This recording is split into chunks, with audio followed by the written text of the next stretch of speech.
All right, let's move on to Beast Texas here. This segment is once again sponsored by Stiles Electric, proudly serving East Texas from offices in Longview and Mount Pleasant. Stiles Electric has provided reliable, professional electrical services for over a quarter century. For quality workmanship and trusted experience, choose Stiles Electric and service that speaks for itself. All right, Matt, we're down to the state semifinals on the boys' side. We do have a couple of our teams that we've been following in our area that will be competing this evening for a shot to go to San Antonio for a state championship. One of those is in the 2A D1 Region 3 ranks, where San Augustine will be taking on Hearn tonight at 6:30 at Athens High School. The Wolves advanced with a really, really nice win over, and again, I saw Hawkins up close. They were a legit basketball team, well-rounded, very good basketball team. San Augustine comes away in that regional final with a 55-53 win over the Hawks. And so they are advancing to the regional final to play a Hearn team that's 30-7 on the year. The other one here, of course, and we followed their girls, the boys from Martins Mill improved to 33-4 with a big win over Chirano on Friday night. They will be taking on Mumford in the 2A D2 Region 3 final. That game being played tonight at 7 o'clock at China Spring High School. So good luck to both of those teams. The only other team that we watched in the regional final was a little bit of a surprise to me, Matt. Dallas Madison, which knocked off Jefferson in the region semifinals last week, had to go through Liberty Ilo, and man, they just swept through East Texas here. A school from Dallas. They take a 82-76 win over the Leopards, which I know you were very impressed with them when you saw them with your own eyes there at Marshall. Yeah, and you know, we talked about the fact that Dallas Madison was coming into that game ranked number 1 in the Class 3A according to the UIL rankings, and as we've said, you always wonder, okay, how much do you really know about it? Apparently, they knew. Dallas Madison's apparently really, really good. That looked like a pretty competitive game based on the score. I didn't get to watch it, but great season for Liberty Ilo nonetheless. And you're right about, I want to just say a moment about San Augustine. That was a great win over Hawkins, and I've seen some highlights of that. That was a fascinating game to watch. You got to see some high-level basketball if you went to that game, but congrats to the Wolves for that victory. Looking at some Tuesday baseball games going around our area here. If the weather holds off, supposed to have a little bit of rain in the forecast. Most of the tournament action, at least on Saturday, got wiped out around here with the rain that came through. But I did highlight some games here I wanted to talk about here on the podcast this morning as we, again, return to district play across our area. For the most part, some districts haven't started yet. But in 10-5A, the Hallsville Bobcats will be playing their district opener as they go on the road to play a Texas High team that is 8-2-2 with already a district win under their belt. So the Bobcats will be going on the road for their district opener against the Texas High team. That's always tough to beat up there in Texarkana. I don't care what kind of team they have. It's a tough place to play. But Matt, the Bobcats played 4 tournament games here at the Reich Builders Classic in Hallsville, their annual tournament that they put on. They outscored their 4 opponents 27-9. And those were pretty good opponents there from Louisville, Longview, Liberty Ilo, and Lindale. Got outscored 27-9. So Hallsville talking about turning a corner, might be peaking at the right time here as they get ready to start their district slate.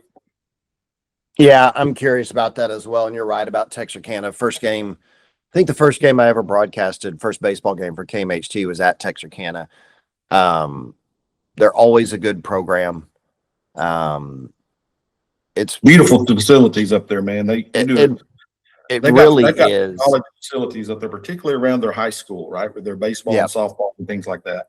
Yeah, it's really neat, and so that we'll see how, you know, Hallsville always one of the favorites in the district. Of course, you know, having Lufkin in the district and White House, I got to see them firsthand. They look pretty good. But that'll be a good test right there, right out of the gate, because Hallsville was off in their first district game to see if they can kind of put their stamp and assert themselves early on. Big game in 14-3A with a couple of teams who have 11 wins on the season. You got Hooks, which will be playing their first district game. They'll be on the road at Liberty Ilo, which is 11-5-1. Again, these ties, man, are messing up a baseball record for sure. But the Leopards are 1-0. They did win their district opener. So you got 2 teams there that are pretty good and facing each other again on Tuesday night there just outside Texarkana at Liberty Ilo. 16-3A, this was a good one that jumped out to me. Tatum Again, looking to start their district play. They're 10-4 on the season. Will be on the road at Arp, which is actually 0-1 with a 10-2 mark overall. They lost their district opener last Tuesday, Matt, to Troop 14-6. And so you got Arp with 10 wins on the year out of 12 games played. They're 0-1 in district, looking to not go 0-2. So Tatum's going in there with a nice 10-4 mark on the year. That'd be a pretty interesting ball game here in the early part of the district. Yeah, curious to see how that one goes. Tatum hosted a tournament this weekend. Marshall was actually competing in that. Marshall and Tatum played a really good game on Thursday night. I think Tatum won 4-3, scored late to get that win. So be curious to see how they progress. Tatum's always good in baseball. The other game that catches my attention for tomorrow night to watch will be out of 19-2A. Of course, that's a Harrison County battle here with Harleton and Wascom opening district play against each other.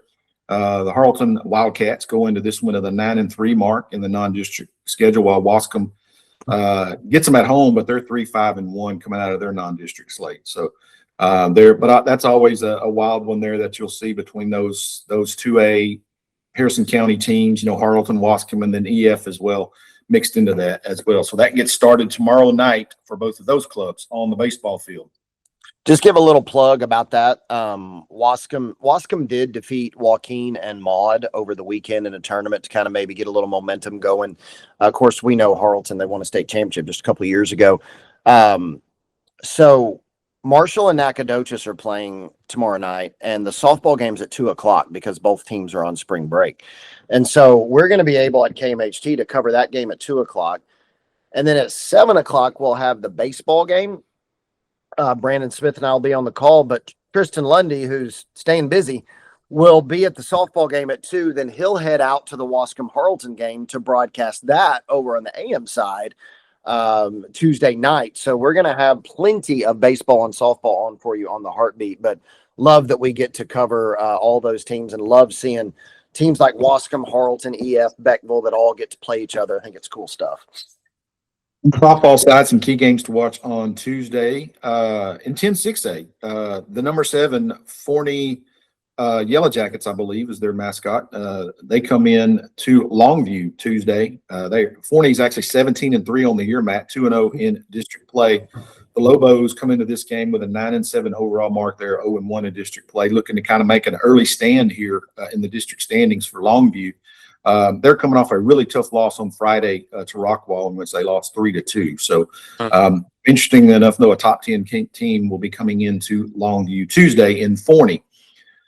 In 10-5A, the number 8 Hallsville Lady Cats will be on the road at Texas High. This is an early season matchup here between two teams that are really going to be vying for the district championship probably in 10-5A. Hallsville comes in 11-4-1 on the year. They're 1-0 in district play, while Texas High is 14-4 overall, and they have an even district mark at 1-1.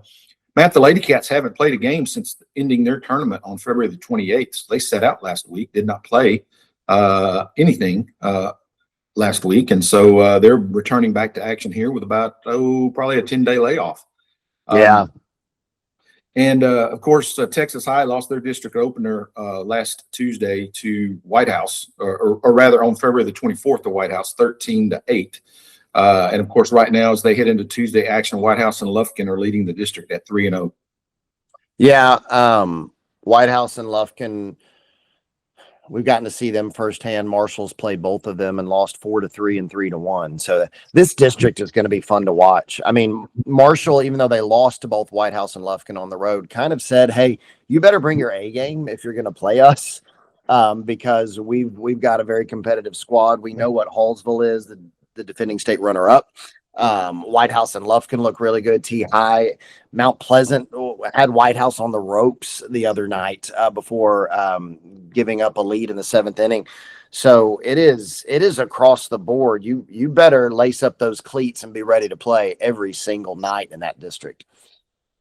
Big one going on in 16-4A. We have a top 25 matchup going on in Carthage tomorrow night, Matt. Number 10 Spring Hill comes in at 18-5 overall with a undefeated 2-0 mark in district. They'll be taking on the home team Carthage Lady Dogs, who are ranked number 14th in the state in Class 4A. 16-5 overall. They're also 2-0. So that's a big time matchup there taking place in Carthage tomorrow night. sure. The other game here to watch on the softball side as we get ready to close out our Beast Texas section today is in 16-3A. Again, going back to ARP, where Tatum and ARP are going to be playing each other. Tatum comes into that one with a 2-1 mark in district, and ARP is undefeated at 3-0. So that's another one there that Tatum is looking to not let ARP get too far out ahead in the district standings there. So that's a big one going on there. Very good. Okay. I want to thank again Stiles Electric for sponsoring our Beast Texas segment here on the Right Team podcast. They do that every day for us, and we are very grateful for them to be one of our sponsors here on the podcast.